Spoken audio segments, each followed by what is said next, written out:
The former head of the British Army has warned just how woefully underprepared the country's defence system is, while Prime Minister Rishi Sunak has announced a £5 billion boost in defence spending. He has come under fire for the announcement after widespread speculation that Defence Secretary Ben Wallace will be disappointed by the news.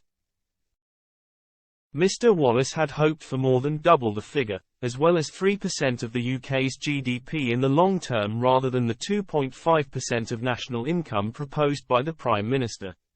Now, the British Army's former Chief of General Staff has stressed the importance of spending money on the land army to ensure Britain is adequately protected and to stop Russian President Vladimir Putin. Mr. Sunak announced the increase in spending at the AUKUS summit with US President Joe Biden and Australian Prime Minister Anthony Albanese, explaining that it will take place over the next 2 years. He also said defence spending being raised above 2.5% of GDP will be reviewed in 2 years' time.